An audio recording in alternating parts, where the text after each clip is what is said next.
Hello बच्चों, तो क्या हालचाल है भाई आप सभी लोगों के। उम्मीद करता हूँ बहुत अच्छे होंगे, सभी लोग फिट एंड फाइन होंगे और अपनी पढ़ाई सभी लोग अच्छी तरीके से कर रहे होंगे। तो न्यूमेरिकल की जो हमारी सीरीज चल रही है, न्यूमेरिकल की सीरीज चल रही है हमारी। कौन सी सीरीज चल रही है? न्यूमेरिकल्स, जिसमें मैं आपको न्यूमेरिकल्स करना सिखा रहा हूँ। ऑलमोस्ट आपके मोस्ट इंपोर्टेंट न्यूमेरिकल्स चल रहे हैं, ठीक है, मोस्ट इंपोर्टेंट न्यूमेरिकल्स। तो इसमें हम पूरे सीरीज के अंदर चैप्टर वाइज न्यूमेरिकल्स को करते हुए चल रहे हैं, जिसमें हमने चैप्टर 2 के न्यूमेरिकल्स को किया था लास्ट सेशन के अंदर। इस सेशन में हम चैप्टर नंबर 2 के, अब देखो चैप्टर नंबर 2 काफी लंबा और तो काफी बड़ा है, उसके अंदर काफी थ्योरी है, तो एक वीडियो के अंदर जो है पूरा कवर नहीं किया जा सकता था उनके न्यूमेरिकल्स को। तो ये आपका पार्ट 2 है, यानी चैप्टर नंबर 2 के ही क्वेश्चंस का पार्ट क्या है, ये 2 है। क्वेश्चन नंबर यानी जो चैप्टर नंबर 2 के क्वेश्चंस का पार्ट 2 हम इसमें करने वाले हैं, यानी जो क्वेश्चंस के टाइप बच गए थे उनको हम कवर करेंगे, ठीक है। चलिए, तो मैं एक बार सभी लोगों को फॉर्मूला रिवाइज करा देता हूं। और हाँ, जिस किसी भी बच्चे ने वो वीडियो जाकर के नहीं देखी है, यानी कि जो पिछली जो वीडियो है जिसमें हमने क्वेश्चंस को किया था, अगर वो वीडियो नहीं देखी है जाकर के, तो प्लीज जाकर के जरूर देख लेना, ठीक है। तो सबसे पहला जो कॉन्सेप्ट है हमारा वो क्या है, इसके फॉर्मूले। ऑलमोस्ट हम क्वेश्चंस को कर चुके थे। अब काफी कुछ इसमें भी मैं लेकर के आया हूँ, ठीक है। और इंपॉर्टेंट क्वेश्चंस जो सीरीज चल रही है, अगर कुछ रह जाएगा तो मैं पूरा कंप्लीट करा दूंगा। अब इसमें करना क्या है कि फॉर्मूले सबसे पहले आते हैं संधारित्र के। किसके आएंगे?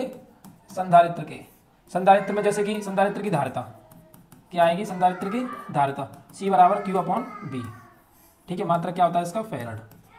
फिर आता है आपकी समांतर प्लेट संधारित्र की धारिता। इंपोर्टेंट क्वेश्चन आता है इससे, समांतर प्लेट संधारित्र की धारिता, संधारित्र की धारिता। समांतर प्लेट संधारित्र की धारिता क्या होती है आपकी? C बराबर ε0A/d। ये जब होती है जब प्लेटों के बीच में कुछ भी ना हो, यानी दो प्लेटें हमारे पास, ठीक है, जिनके बीच में कुछ भी नहीं है, यानी वायु अथवा निर्वात है, ठीक है। यदि इनके बीच में कोई भी परावैद्युतांक रखा हुआ है, परावैद्युत पट्टी रखी हुई है, तो धारिता कितनी होगी? तो धारिता होगी आपकी C बराबर K ε0A/d। इस तरीके से इसको मान सकते हो आप 0 और इसको मान सकते हो C, ठीक है। अच्छा, फिर उसके बाद क्या आता है? उसके बाद आती है आपकी जैसे संधारित्र की ऊर्जा के लिए फॉर्मूला था हमारा U बराबर ½ CV², ठीक है। और क्या आता है? काफ़ी सारे फॉर्मूलेज हैं, जैसे कि हमारे संधारित्र का संयोजन का फॉर्मूला हमने पढ़ लिया था। मैंने कहा बहुत मतलब जितने भी फॉर्मूले थे वो सब मैंने करवा दिए थे आपके लिए पिछले लेक्चर के अंदर। प्लीज़ वो वीडियो जाकर के जरूर देख लेना जिसने नहीं देखी है। संयोजन यानी कि पहला श्रेणी क्रम संयोजन क्या होता है? जैसे कि 1/C बराबर 1/C1 + 1/C2 + 1/C3। और समांतर क्रम क्या होता है? C बराबर C1 + C2 + C3, ठीक है। ये दोनों हमारे जो फॉर्मूले थे वो हमने कर लिए थे। एक था जब समांतर प्लेट संधारित्र के अंदर पूरी तरीके से यानी आंशिक रूप से परावैद्युत पदार्थ भरा हो। इसका भी फॉर्मूला था ε0A/d - t + के t/k। इसका ये फॉर्मूला होता है जब कोई भी समांतर प्लेट संधारित्र है और इसमें आंशिक रूप से परावैद्युत पदार्थ रखा हुआ है, जिसमें जहां पर t क्या है? परावैद्युत पदार्थ की चौड़ाई है, यानी कि उसके बीच की दूरी। इस तरीके से एक समांतर प्लेट संधारित्र है, plus minus minus minus minus, इस तरीके से। अब इसके बीच में एक हमने ऐसी परावैद्युत पट्टिका रख दी है जिसकी जो चौड़ाई है वो कितनी है? t है, ठीक है। तो इस तरीके से ये फॉर्मूला है आपका, ठीक है। और एक है आपका ओवेनिस्ट विभव। जब दो चालक होते हैं हमारे पास, यानी एक चालक है इस तरीके का plus plus plus plus plus plus plus plus, ऐसे इस तरीके से मान सकते हो। तो एक और चालक है इस तरीके से, इस पर पूरा तरीके से आवेश फैला हुआ है। पहले मैं फॉर्मूले को बता रहा हूँ आप सभी लोगों को, ठीक है। तो इनको जैसे एक वायर के जरिए ऐड कर दिया गया है, तो ओवेनिस्ट विभव निकलता है। इसमें क्या निकलता है? ओवेनिस्ट विभव क्या होता है इसका? ओवेनिस्ट विभव V बराबर होता है Q1 + Q2/C1 + C2, ठीक है। Q1 + Q2/C1 + C2, यानी अगर मैं बात करूँ तो Q1 की जगह पर मैं लिख सकता हूँ C1V1 + के C2V2/C1 + C2। इस तरीके से भी होता है। तो ये तो हमारे फॉर्मूले थे। अब मैं क्वेश्चंस को कवर करता हूं, और क्वेश्चंस जो हैं आप सभी लोग आराम से समझते हुए चलना, वीडियो को स्किप मत करना। चाहो तो आप 1.25 पर देख सकते हो, अगर वीडियो तो आपको स्लो लग रही है, यानी कि मैं अगर आराम से बोल रहा हूँ, आराम से समझाने की कोशिश कर रहा हूँ, तो आप वीडियो को थोड़ा फास्ट फॉरवर्ड करके देख लेना, ठीक है। ओके। और देखो कमेंट ज़्यादा मत किया करो, कमेंट से अपना फोकस हटा करके पूरी क्लास पे अपना फोकस बनाया करो। क्लास पे जितना ज़्यादा आप लोग फोकस बनाओगे ना, आपका जो परफॉर्मेंस है उतने ज़्यादा बेहतर निकल करके आएगा। चलो अब देखो क्लास, जैसे कि सबसे पहला क्वेश्चन आता है, पहला क्वेश्चन आपका स्क्रीन पर है, देखो क्या है इसका आंसर। ये ठीक है। चलो, एक समांतर प्लेट संधारित्र की प्रत्येक प्लेट का क्षेत्रफल 50 सेमी स्क्वायर है, यानी प्रत्येक प्लेट का क्षेत्रफल क्या हुआ है हमारा 50 सेमी स्क्वायर है, यानी एरिया बराबर है 50 सेंटीमीटर स्क्वायर। ठीक है, तथा दोनों प्लेटों के बीच वैद्युत छिद्र की तीव्रता कितनी है, ई बराबर दी हुई है 75 न्यूटन प्रति कूलम है। प्रत्येक प्लेट पर आवेश की गणना करनी है आपको, आपको बताना है प्रत्येक प्लेट पर आवेश कितना होगा। चलो बताओ इस क्वेश्चन को कैसे करोगे, है कोई फॉर्मूला, है कोई तरीका इसको करने का अच्छा वाला जो बढ़िया एकदम आसानी से समझ में आ सके, हम इसको कर सकें। तो देखो ए है और ई है और क्यू बताना है, ए है और ई है और क्यू हमको बताना है। अच्छा, और क्या दिया हुआ है, और तो हमको कुछ नहीं दिया हुआ है। तो ए की सहायता से हमको ई निकाल के, ई की सहायता से हमको क्यू निकालना है। ठीक है, ई की सहायता से हमको क्या निकालना है, प्रत्येक प्लेट पर आवेश की गणना कीजिए। सी बराबर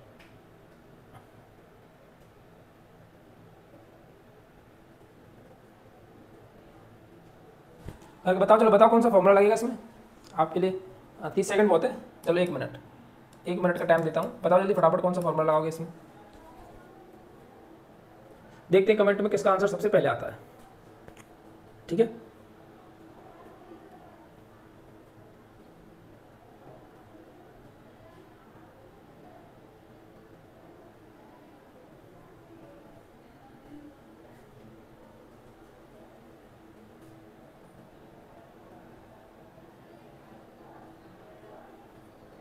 चलो नहीं पता, देखो अब मैं बताता हूँ आपको। जैसे हमारे पास जो प्लेटें होती हैं, हमारे पास क्या होती हैं, प्लेटें हैं। ठीक है, अब इस पर हमें आवेश की मात्रा को बताना है, कितना आवेश की मात्रा इसके पास में होगी। तो फॉर्मूला क्या होता है आपका, फॉर्मूला क्या होता है आपका, फॉर्मूला होता है हमारा ई बराबर सिग्मा अपॉन एप्सिलॉन नॉट, ई बराबर सिग्मा अपॉन एप्सिलॉन नॉट। अब ई का मान दिया हुआ है, एप्सिलॉन नॉट क्या होता है हमारा, एप्सिलॉन नॉट होता है सर क्यू अपॉन में ए, क्यू अपॉन में ए होता है। सिग्मा की वैल्यू क्यू अपॉन में ए हो जाएगी हमारी, तो ई तो वैल्यू तो दी हुई है हमारे पास, तो ई बराबर क्यू अपॉन में ए एप्सिलॉन नॉट हो जाएगा। क्यू यानी सिग्मा की जगह पर मैं क्यू अपॉन ए पुट करूंगा तो ए एप्सिलॉन नॉट हो जाएगा। अब ए एप्सिलॉन नॉट को हम इसमें सॉल्व करें तो क्यू बराबर निकल करके आएगा ई इंटू में A epsilon not, E into में ए एप्सिलॉन नॉट। ठीक है, सही है यहाँ तक, किसी को कोई दिक्कत कोई परेशानी तो नहीं है, बताओ फटाफट।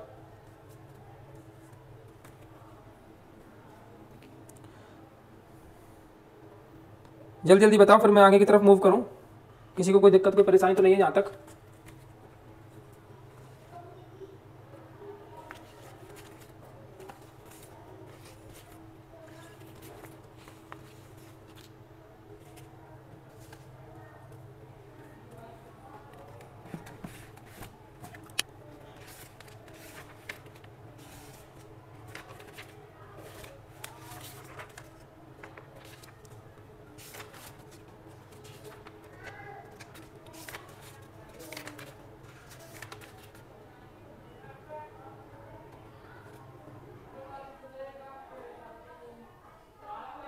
ठीक है, चलो करोगे, कैसे करोगे अब, किसी का भी आंसर अभी तक नहीं आया। बहुत सिंपल सा था यार, करना क्या था इसमें, ए और एप्सिलॉन नॉट की वैल्यू रखनी थी। ए का मान कितना है अपना 50 सेंटीमीटर स्क्वायर, मीटर स्क्वायर में बदलोगे तो इतना आएगा, और ई का मान कितना है 75 न्यूटन है, और ये हो जाएगा 8.85 इंटू 10⁻⁻12। अब इसको सॉल्व करके आपको आंसर लेकर के आना है।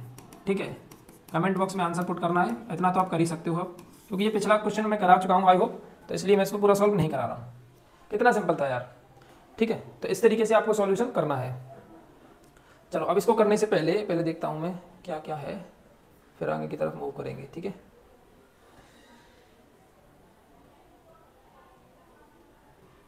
ये अभी नहीं है, चलो इस वाले क्वेश्चन को करो। ये वाला क्वेश्चन देखो, धातु के दो गोलों की त्रिज्याएं 18 सेंटीमीटर है और एक 27 सेंटीमीटर है। प्रत्येक पर को 75 माइक्रोकूलम का आवेश दिया जाता है। चालक द्वारा दोनों गोलों को जोड़ने पर वेवनिष्ठ विभव का मान ज्ञात कीजिए। दोनों गोलों के वेवनिष्ठ विभव का मान ज्ञात करना बहुत ही जबरदस्त क्वेश्चन है। मैं आपको बताऊं, इतना इंपॉर्टेंट क्वेश्चन है कि पेपर में आपके में कई बार पूछा जा चुका है। PYQ क्वेश्चन है, इसलिए मैंने इसको पहले रखा है, क्योंकि इस पहले इन क्वेश्चन को कर लेते हैं, फिर उसके बाद हम करेंगे सीरीज और पैरेलल वाले क्वेश्चन को। ठीक है, इसके बाद हम फिर क्या करेंगे, सीरीज और पैरेलल वाले क्वेश्चन को सॉल्व करेंगे। ठीक है, अब देखो धातु के दो गोले हमारे पास में, इसको मैं थोड़ा सा लार्ज कर देता हूँ। चलो ठीक है, अब देखो जैसे हमारे पास धातु के दो गोले जिनकी त्रिज्या अलग अलग दी हुई है, तो मैं पहले धातु के दो गोले बना लेता हूँ इस तरीके से। ये दो गोले बना लिए, जिन पर एक 75 माइक्रोकूलम आवेश है, इस पर भी 75 माइक्रोकूलम है और इस पर भी 75 माइक्रोकूलम है। ठीक है, अब दोनों गोलों की त्रिज्या अलग अलग दी हुई है, एक की 18 सेंटीमीटर है और एक की है 27 सेंटीमीटर की। ठीक है, एक की 18 है और एक की 27 है। तो दोनों गोलों को जोड़ने पर ओवेनिस्ट विभव, अब देखो ओवेनिस्ट विभव का फॉर्मूला होता है C1V1 प्लस, एक मिनट, इन पर आवेश दिया हुआ है तो वो चाहिए क्या है, तो देखो आवेश वाले कॉन्सेप्ट से ही कर लेते हैं, फिर ऐसा करते हैं ना, Q1 प्लस के Q2 अपॉन C1 प्लस के C2। ठीक है, C1V1 करने की जरूरत नहीं है क्योंकि आवेश हमको गिवन में है। ठीक है, अब देखो C1 चाहिए हमको, C2 चाहिए, तो सबसे पहले C1 C2 के लिए काम करो। C1 कितनी निकलेगी, तो C1 सर हमारे इस वाले चालक की धारता हम मान लेते हैं C1 है, इस वाले चालक की धारता मान लेते हैं सर C2 है। ठीक है, अब इस वाले चालक पर धारता कितनी होगी, तो ये गोलीय चालक है, तो गोलीय चालक की धारता क्या होती है 4 पाई एप्सिलॉन नॉट इनटू में R। 4 पाई एप्सिलॉन नॉट की वैल्यू कितनी होती है, 4 पाई एप्सिलॉन नॉट मैं आपको बता चुका हूँ पिछली क्लास के अंदर, 9 गुणा 10 की बात 9 हो जाएगी, कितनी हो जाएगी इतनी। R का मान कितना है 18 सेंटीमीटर है, मीटर में बदलेंगे तो कितना हो जाएगा 18 गुणा 10 की घात माइनस के 2। ठीक है सर, अब देखो 9 दूनी 18, 2 पावर जब ऊपर की तरफ जाएंगे तो C1 का मान आ जाएगा 2 गुणा 10 की घात माइनस के 11, 2 गुणा 10 की घात माइनस के 11, और ये हो जाएगा आपका फेरड, ये हो जाएगा आपका फेरड।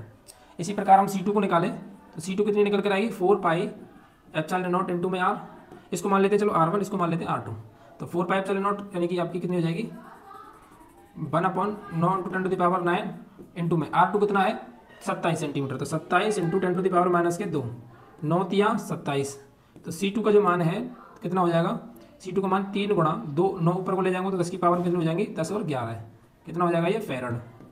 ठीक है, अब हमने देखो C2 भी निकाल लिया और C1 भी निकाल लिया, अब हमको चाहिएगा सिर्फ ओवेनिस्ट विभव का मान, तो ओवेनिस्ट विभव कैसे निकालोगे आप, फॉर्मूले के अंदर पुट करना है और करना कुछ नहीं है। Q1 का मान कितना है 75 माइक्रोकूलम, दोनों आवेशों पर दिया हुआ है, तो 75 गुणा 10 टू द पावर माइनस के 6, माइक्रोकूलम को कूलम में बदलते हैं तो माइनस के 6 से मल्टीप्लाई, प्लस 75 गुणा 10 की बात माइनस के 6 अपॉन C1 प्लस C2, तो एक C1 ये है एक C2 ये है, दोनों की पावर एक जैसी है। जब पावर एक जैसी होती है, पावर्स के अंदर गुणा जोड़ और घटाव कैसे होते हैं, पावर्स एक जैसी के आधार पर, अगर पावर्स अलग अलग होंगी तो उनके जोड़ घटाव नहीं हो सकते। जैसे कि अगर ये 10 होती है और ये 11 होती है तो जोड़ घटाव नहीं होते, तो दोनों पावर हमने एक जैसी रखी हुई है, 11 है ये भी 11 है। अब इसको मैं सॉल्व करूँ, 75 दूनी कितने होते हैं 150, 75 दूनी 150, ये 10 की पावर माइनस के 6 है, और ये हो जाएगा 3 और 2 5 और 10 की पावर माइनस के 11, 5 से क्या बार कट जाएगा ये 30 बार, और ये पावर कितनी हो जाएंगी 6 और 4 10 और 5 11, तो ये हो जाएगी 5। आप चाहो तो इसको ऐसे लिख सकते हो 3.0 इंटू 10 टू दी पावर कितनी हो जाएंगी 6, इतना निकल करके आ गया आपका वोल्ट, यानी ओवेनिस्ट विभव कितना हो जाएगा 3 गुणा 10 की पावर 6 वोल्ट, 3 गुणा 10 की पावर 6 वोल्ट। उम्मीद है समझ में आ गया होगा, किसी को कोई दिक्कत परेशानी हो तो फटाफट से बताओ, अन्यथा मैं आगे की तरफ मूव करता हूँ। चलिए भाई, चलिए अगला क्वेश्चन डिस्कस करता हूँ मैं इसी के साथ। अगला क्वेश्चन क्या आना चाहिए अब आपका,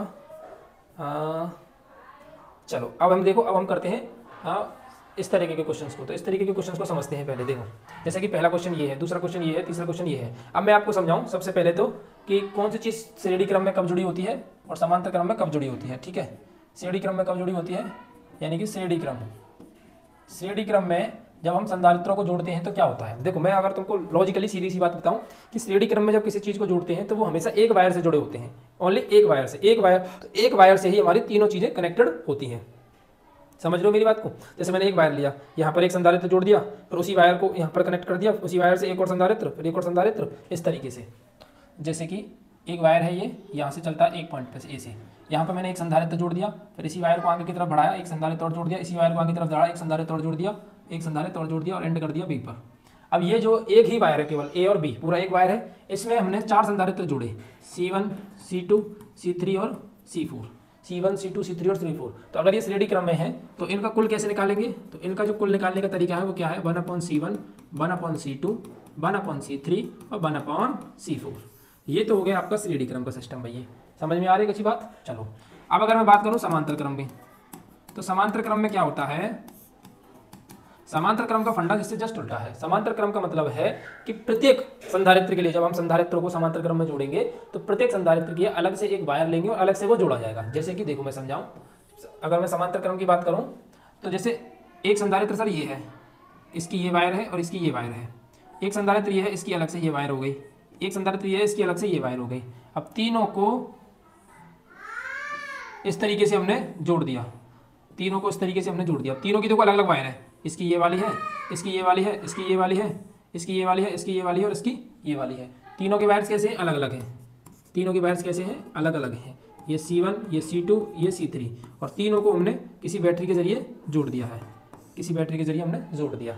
तो अब ये क्या है, तीनों अलग अलग वायर से जुड़े हुए हैं, तो ये क्या है, समांतर क्रम है। इसमें अगर हमको कुल निकालना है तो इसमें कुल कैसे निकालते हैं, C1 + C2 + C3, ठीक है। इसमें कुल निकालने का तरीका ये होता है, ठीक है। अब जैसे फॉर एग्जांपल के लिए हम क्वेश्चन को सॉल्व करते हैं, अपने क्वेश्चन को सॉल्व करें तो देखो क्वेश्चन नंबर 1 यानी ए क्वेश्चन जो दिया है, क्वेश्चन नंबर ए जो दिया हुआ है वो क्या दिया हुआ है उसको देखो ठीक तरीके से।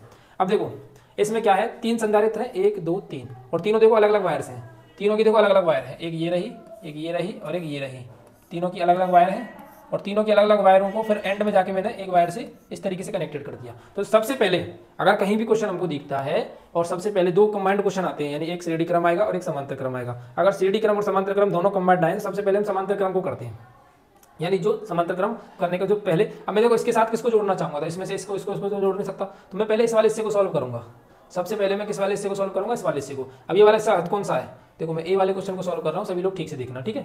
अब देखो ये इस वाले क्वेश्चन में ये तीनों चीजें समांतर क्रम में जुड़ी हुई हैं। अगर मैं इन तीनों चीजों का समांतर क्रम में तीनों का टोटल निकालूं तो 1 2 3 तीनों जुड़ जाएंगे।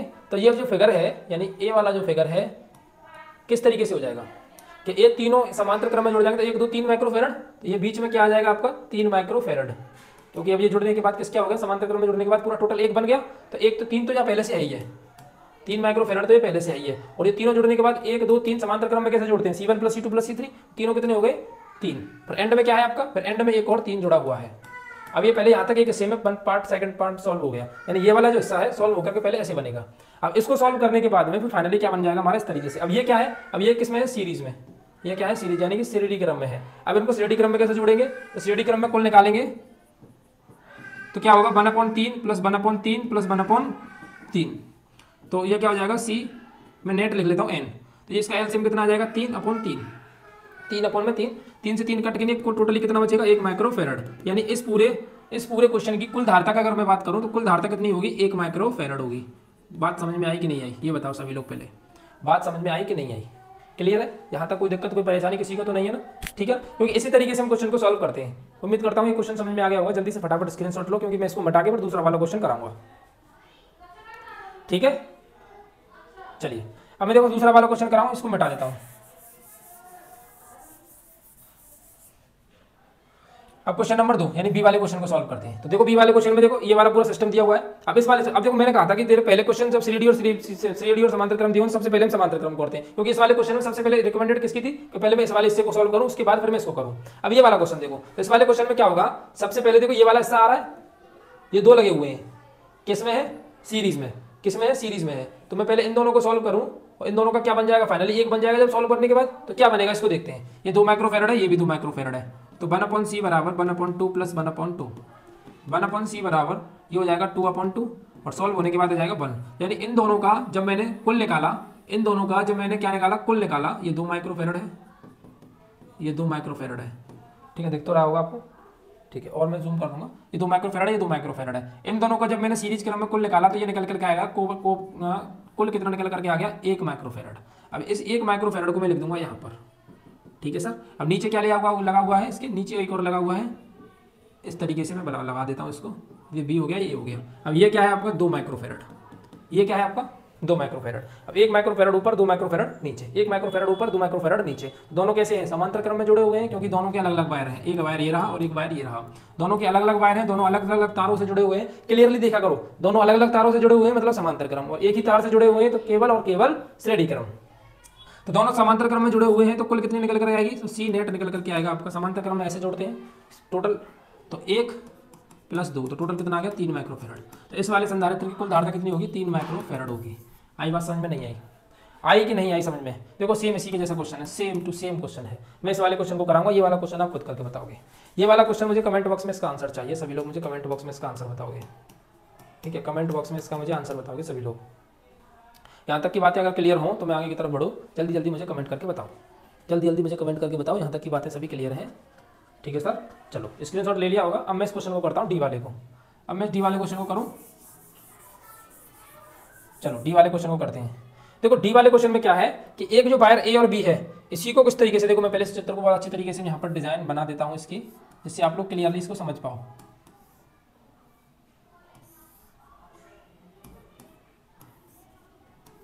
इस तरीके से अब आप देखो कि अच्छी तरीके से अगर आप देखना चाहो तो जो तार ए है और एक तार बी है, अगर मैं इसको इस तरीके से फोल्ड कर दूं, देखो इस दोनों कोनों के पकड़ते हैं, इन दोनों कोनों को पकड़ूं और मैं इस तरीके से इसको फोल्ड कर दूं तो देखो कैसे बनेगा। ये यहाँ पर आ जाएगा ए आपका, ठीक है। ऊपर वाले वायर में तो आपके ये दोनों हैं ही इस तरीके से, और ये हो जाएगा आपका बी कोना, यानी इधर ये फोल्ड कर दिया, इधर ये फोल्ड कर दिया, और इन दोनों के नीचे इस तरीके से ये बना हुआ है, इस तरीके से ये वाला हिस्सा बना हुआ है। ये बात समझ में आई कि नहीं आई? ये मैंने इसका जो फॉर्मेशन है मैंने इस तरीके से बना दिया है। यहाँ तक की बात क्लियर है? यानी ये तार इस तरीके से मुड़ा हुआ था और मैंने इसको यू कर दिया है, पूरा तैयार। क्लियर है?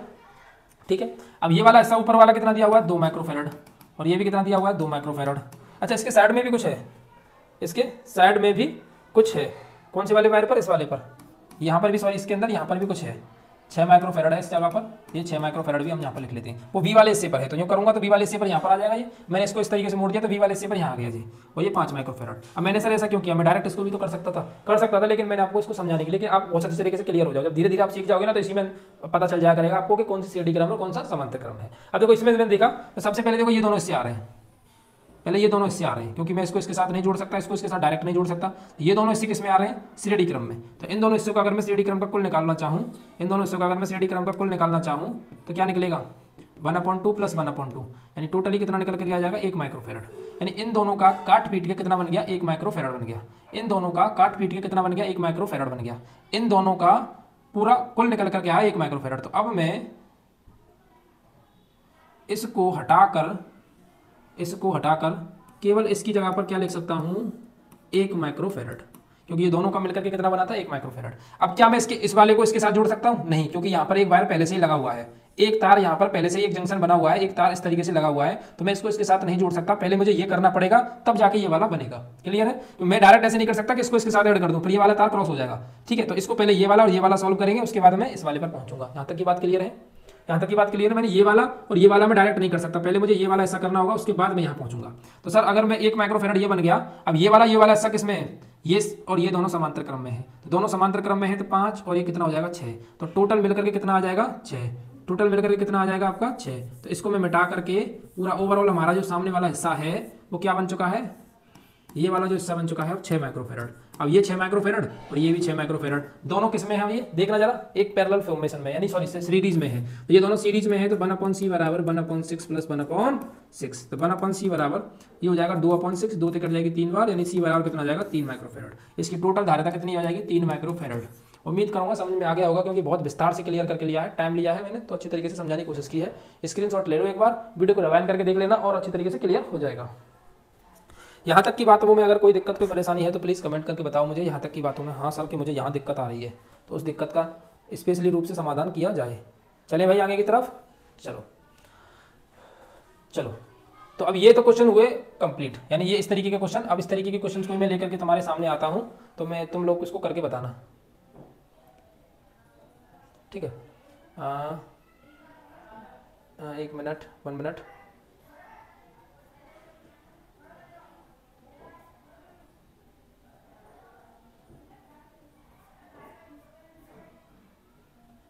चलो इस वाले क्वेश्चन को करो, बहुत अच्छा क्वेश्चन है, पेपर में पूछा गया है, PYQ क्वेश्चन है। थोड़ा सा बड़ा है इसलिए मैं नहीं चाहता था कि पहले कराऊं, पर लेकिन अच्छा क्वेश्चन है तो कर सकते हो आप लोग।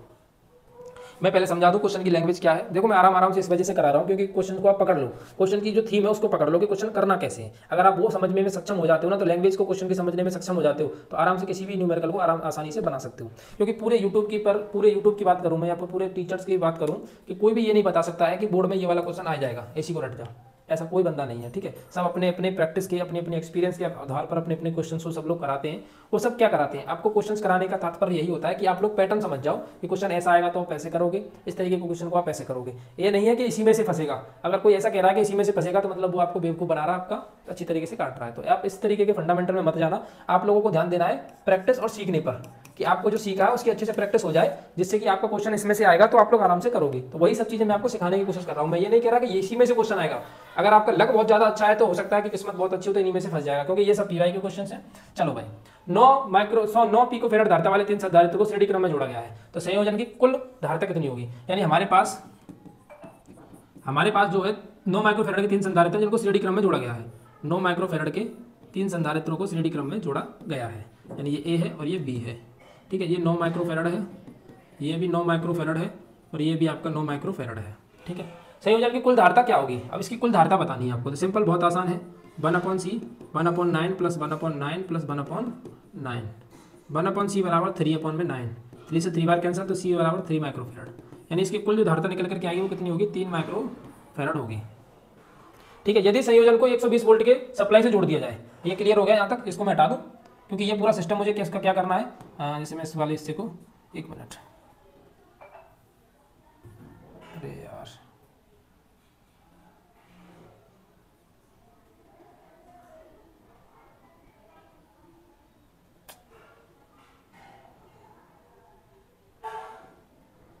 इसका भी पूरा फंडा है यार, कौन से वाले हिस्से को सिलेक्ट किया जाएगा पता नहीं यार। चलो ठीक है, इसको ऐसे कर लेते हैं। ठीक है, चलो यहाँ तक ही छोड़ते हैं इसको। तुमने स्क्रीनशॉट ले लिया होगा आई होप इसका। अब मैं आगे की तरफ मूव करता हूँ सेकंड क्वेश्चन को।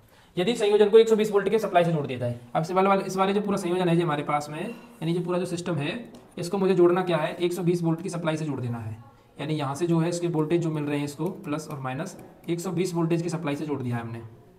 ठीक है, अब जोड़ दिया तो प्रत्येक संधारित्र पर क्या विभवांतर होगा, यानी इस पर हमको विभव की वैल्यू बता देनी है। इस पर विभव हमको बताना है कि इस पर कितना कितना विभव निकल करके जाएगा। ठीक है भाई, यहाँ तक की बातें क्लियर हो तो मैं आगे की तरफ मूव करूँ, बताओ। यहाँ तक की बातें क्लियर हैं तो मैं आगे की तरफ मूव करूँ। चलो अब देखो, विभव निकालना है हमको, तो विभव कैसे निकालेंगे। तो इस पर कुल विभव हमको पता है, आवेश की मात्रा पता है। अच्छा 120 वोल्टेज है तो इसमें आवेश तो दिया नहीं है। अच्छा आवेश निकाल लेते हैं, सबसे पहले हम क्या कर लेते हैं, आवेश की वैल्यू को हम निकाल लेते हैं। ठीक है, आवेश की वैल्यू निकालते हैं, आवेश कितना होगा इस पर। तो आवेश निकालने के लिए फॉर्मूला क्या होगा हमारा, C बराबर Q अपन में B, यानी Q बराबर में C इंटू में B। तो कुल आवेश कितना निकलेगा इस पर जो है कुल आवेश कितना निकल करके आएगा। ठीक है, इस पर कुल आवेश कितना निकल करके आएगा, तो C का मान कितना है हमारा 3। ठीक है, और B का मान कितना है हमारा 120। अच्छा ये माइक्रोफेराड में है, पिकोफेराड में, क्वेश्चन किस में है, पिकोफेराड में है। तो Q बराबर 12 36।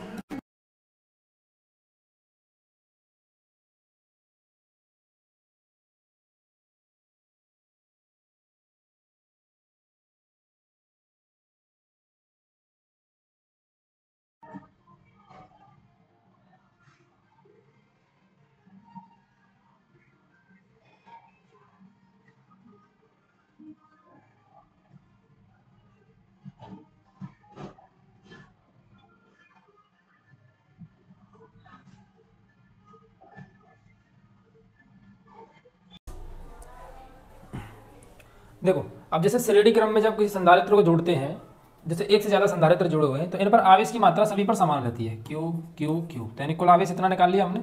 इसको पिकोफेराड को हमने बदल दिया है, 10⁻⁻12 से मल्टीप्लाई करते हैं तो पिकोफेराड को फेराड में बदल जाता है। इसको सॉल्व किया 3.6 × 10⁻⁻10 कूलम, इतना आवेश प्रत्येक संधारित्र पर है। अब प्रत्येक संधारित्र के श्रेणी क्रम में तो आवेश मात्रा समान होगी लेकिन वोल्टेज अलग अलग होंगे, यानी V1 V2 और V3।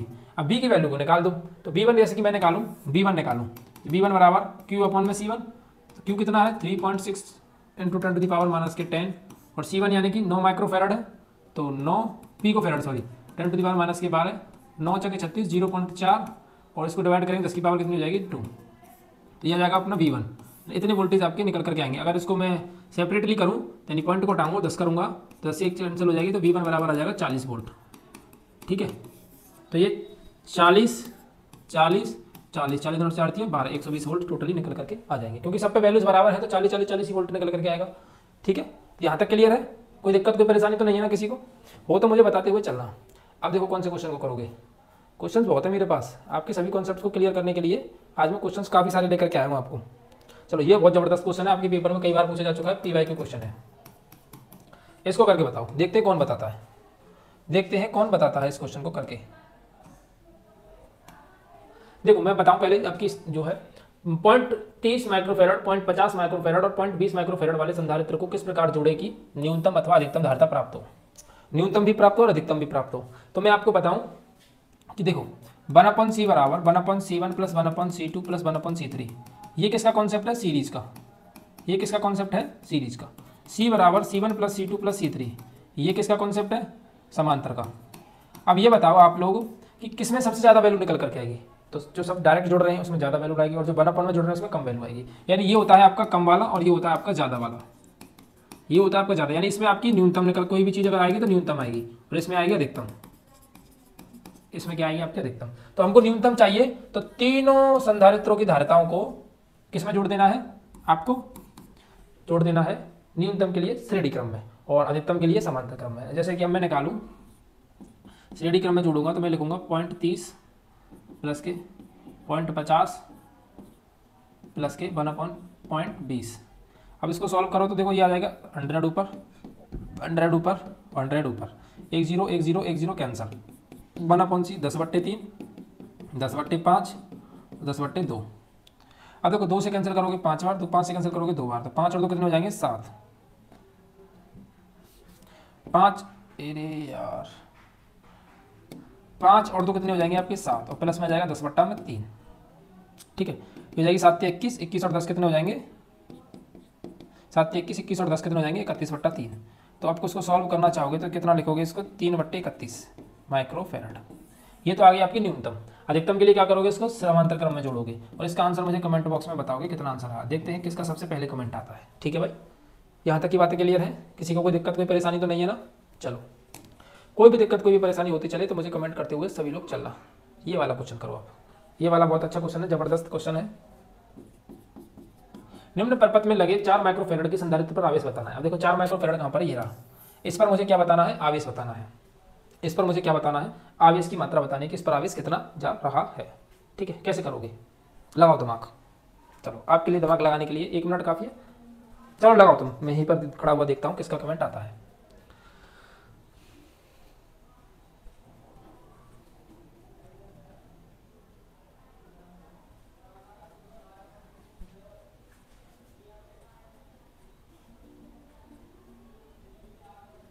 जल्दी बताओ, जल्दी बताओ किसका आंसर कितना आएगा कितना नहीं आएगा। देखते हैं कौन बताता है सबसे पहले।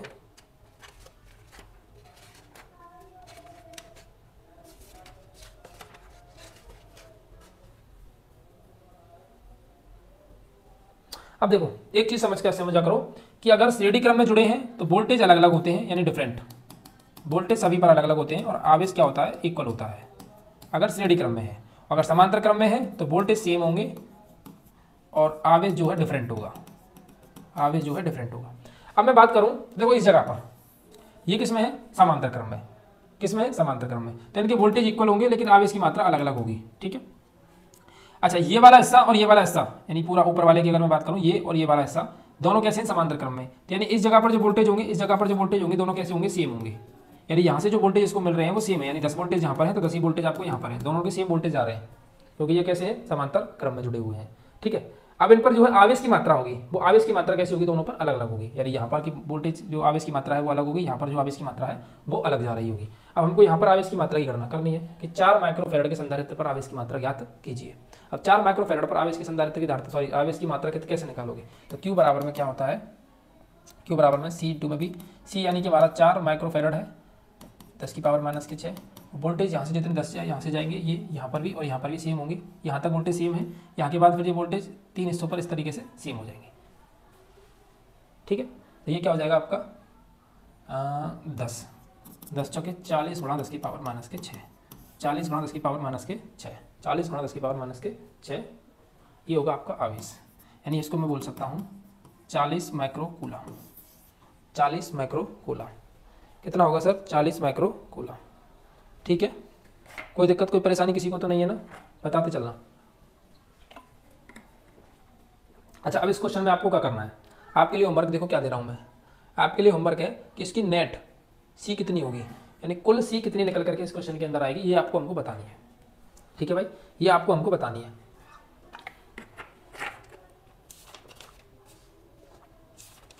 ये हमको आपको बतानी है कि इसकी कुल सी कितनी निकल करके आ जाएगी।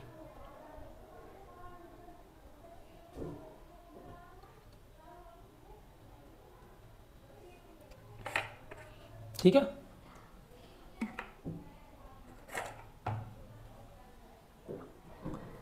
चलो अब अगला क्वेश्चन देखें। और क्वेश्चन है क्या है,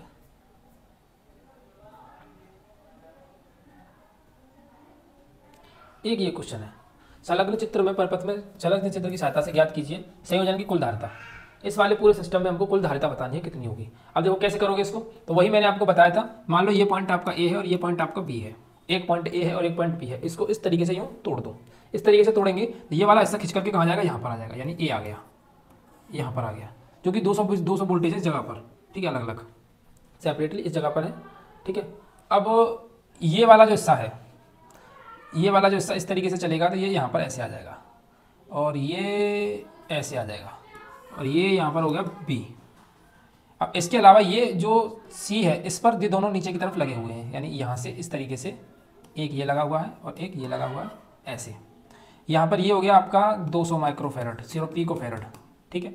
ये ऊपर वाला हिस्सा है आपका 100 पिकोफेरड और ये नीचे है 200 पिकोफेरड और ये है 200 पिकोफेरड। अब बताओ कैसे करोगे इसको, कुल निकालने के लिए हम ऐसा कर सकते हैं। तो देखो ये दोनों क्या है, सीरीज में है, तो सीरीज में इन दोनों का कितना हो जाएगा, तो इन दोनों का जो सीरीज बनकर के आएगा वो कितना हो जाएगा, 1/200 प्लस 1/200, यानी 2/200 सॉल्व करेंगे तो कितना आ जाएगा 1/100, यानी सी की वैल्यू हो जाएगी 100। यानी कि ये दोनों इससे जब पूरा समांतर क्रम दोनों का जुड़ गया तो ये टोटल बन के आया आपके लिए, ये जो टोटल बन करके आया है आपके लिए इस तरीके से, ये आपका 100, ठीक है। अब 100 ये और 100 ये दोनों क्या है, समांतर क्रम में, दोनों क्या है, समांतर क्रम में। तो इन दोनों का जब समांतर क्रम जोड़ोगे तो 100 और 100 कितना हो जाएगा 200, तो इनका टोटल कितना हो जाएगा। यहाँ पर हमारा जो बन करके आया, अब कितना बन करके आ गया, अब बन करके आ गया हमारे पास 200, ठीक है भाई। ये 200 और ये 200, 200 और 200 तो क्या है, सीरीज में है, सीरीज में होंगे 200 तो कैसे करने होंगे हमको, सीरीज में होंगे 200 तो कैसे करने होंगे, सीरीज में होंगे 200 तो कैसे करने होंगे, सीरीज में जब 200 होंगे तो 1/c 1/200 प्लस 1/200, यानी कि 2/200 सॉल्व करेंगे तो 1/100, यानी टोटल कितना आ गया 100। तो यानी टोटल इसकी धारिता जो निकल करके आएगी वो कितनी आएगी, 100 माइक्रोफेरड। कितनी हो जाएगी मेरी सरकार, 100 माइक्रोफेरड हो जाएगी, ठीक है भाई। यहाँ तक की समस्या, कोई दिक्कत कोई परेशानी किसी को। अब क्या पूछा है, C1 संधारित्र पर आवेश। अब C1 संधारित्र कहाँ, ये रहा C1 संधारित्र, ये रहा, यानी कि ऊपर वाला जो हिस्सा था, इस पर हमको आवेश बताना है, इस पर हमको आवेश बताना है, ठीक है। तो सबसे पहले वोल्टेज देखे जाएंगे कि वोल्टेज कितनी जगह पर, कौन सी जगह पर कितना है और कितना नहीं है, ठीक है। तो इस तरीके से जैसे जी हमने ये वाला क्वेश्चन सॉल्व किया था, कहाँ गया वो, एक मिनट, ये सभी क्वेश्चंस किए थे, ये क्वेश्चंस किए थे हमने कि इस पर कितना वोल्टेज होगा, किस पर कितना वोल्टेज नहीं होगा। तो ये इस तरीके के जो क्वेश्चन सॉल्व किए थे उसी तरीके से हमको ये करना है, उसी तरीके से हमको क्या करना है, इस वाले क्वेश्चन को, कहाँ गया, ये रहा, इस वाले क्वेश्चन को सेम उसी पैटर्न पर हमको सॉल्व करना है। अच्छा, संयोजन की कुल संचित ऊर्जा कितनी होगी, कुल संचित ऊर्जा, इस वाले क्वेश्चन को देखें तो U बराबर कितना होगा, 12CV², हाफ C की जगह पर कितना है, टोटल कितना निकला है हमारा 100 माइक्रोफेरड है, 10 की पावर, सॉरी पिकोफेरड है, 10 की पावर -12 पिकोफेरड है ये। और V यानी वोल्टेज है, वोल्टेज कितने हैं 200 वोल्ट है, तो 200 मल्टीप्लाई बाई 200 सॉल्व करेंगे। देखो 1 2 3 4 5, सॉरी 1 2 3 4 5 6, 6 पावर से ये 6 पावर पूरी कैंसिल हो जाएंगी। अब 2 दूनी 4, 1 2 से 1 2 कैंसिल, तो बचा कितना 2 × 10 की घात -6। U बराबर आएगी 2 × 10 की पावर -6, तो या फिर हम कह सकते हैं 2 माइक्रोजूल, 2 माइक्रोजूल कह सकते हो, या फिर 2 × 10 की पावर -6 कह सकते हो। और C1 पर संधारित्र पर आवेश कैसे निकालोगे, जिस तरीके से हमने पिछले क्वेश्चन को सॉल्व किया था, ये आपके लिए होमवर्क है, ठीक है। तो ऐसे क्वेश्चंस को हमने आसानी से सॉल्व करने की, समझने की कोशिश की। कहीं पर कोई दिक्कत हो, कोई परेशानी हो, या फिर ये क्वेश्चंस आप पर सॉल्व नहीं होते हो तो कमेंट बॉक्स में मुझे बता देना। अगली क्लास में सबसे पहले इन्हीं क्वेश्चंस को सॉल्व करके बताऊंगा आपको, फिर हम आगे की तरफ मूव करेंगे, ठीक है। किसी को कोई समस्या हो तो मुझे जरूर कमेंट करना, ओके। चलिए तो मिलते हैं अगली वीडियो के अंदर, जिसमें हम करेंगे चैप्टर नंबर 3 की शुरुआत, यानी विद्युत धारा, यानी करंट इलेक्ट्रिसिटी के क्वेश्चंस को करेंगे। करंट इलेक्ट्रिसिटी के क्वेश्चंस को हम अगली क्लास के अंदर करेंगे भाई, यानी चैप्टर नंबर 3, यानी आपका होगा चैप्टर नंबर 3 की न्यूमेरिकल्स का खात्मा, ठीक है। और मैं आराम से इस वजह से पढ़ा रहा हूँ जिससे आपको समझ में आए, जल्दी फास्ट फॉरवर्ड पढ़ाऊंगा। अगर आपको स्लो लगता है तो आप मेरी क्लास जो है उसको 1.25 पर देख लेना, और उम्मीद करूंगा कि ज़्यादा से ज़्यादा लोगों को आप लोग इसको शेयर करोगे, क्योंकि आपको बेनिफिट हो रहा है तो आपके दोस्तों को भी होना चाहिए।